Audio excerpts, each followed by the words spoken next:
यानंतर बातमी आहे तामिळनाडूमधून। टीव्हीके प्रमुख थलपती विजय यांनी तामिळनाडूचे राज्यपाल राजेंद्र विश्वनाथ अर्लेकर यांची भेट घेऊन सरकार स्थापन करण्याचा दावा केलाय। सत्ता स्थापन करण्यासाठी टीव्हीके पक्षाकडे बहुमत असल्याचं विजय यांनी राज्यपालांना सांगितलंय। तर थलपती विजय यांनी राज्यपालांची भेट घेतलेली आहे, त्याचे देखील दृश्य समोर आलेत। तामिळनाडूमध्ये मोठ्या प्रमाणात बहुमत विजय यांच्या पक्षाने मिळवलं आणि त्यानंतर त्यांनी राज्यपालांची भेट घेतलेली आहे आणि सत्ता स्थापनेसाठी दावा केलाय।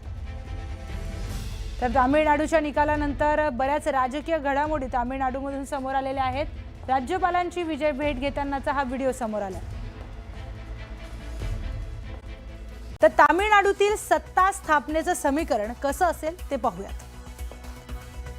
थलपती विजय यांचा पक्ष टीव्हीकेला तामिळनाडूमध्ये 108 जागा मिळाल्यात। त्यांना बहुमतासाठी 10 जागांची अजून गरज आहे।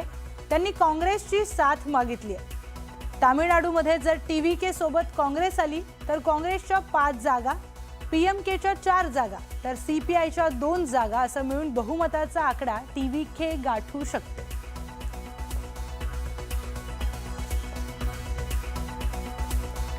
तर केरळनंतर आता काँग्रेस आणखी एका राज्यामध्ये सत्तेत बसणार आहे। काँग्रेसने आपला जुना मित्र पक्ष डीएमके पक्षाची साथ सोडली आहे। तामिळनाडूमधील मागील सरकारच्या काळात आणि निवडणुकीमध्ये काँग्रेस द्रमुक पक्षाच्या सोबत होती, मात्र निकालानंतर आता सगळी चक्रे फिरली आहेत। थलपती विजय यांच्या टीव्हीके सोबत काँग्रेस सत्तेत सहभागी होणार असल्याची माहिती समोर आली आहे। गेल्या अनेक वर्षांपासून असलेली काँग्रेस आणि डीएमकेची युती अधिकृतपणे संपुष्टात आली आहे। या मोठ्या राजकीय घडामोडीनंतर सुपरस्टार विजय यांच्या टीव्हीके पक्षासाठी सत्तेचा मार्ग मोकळा झालाय।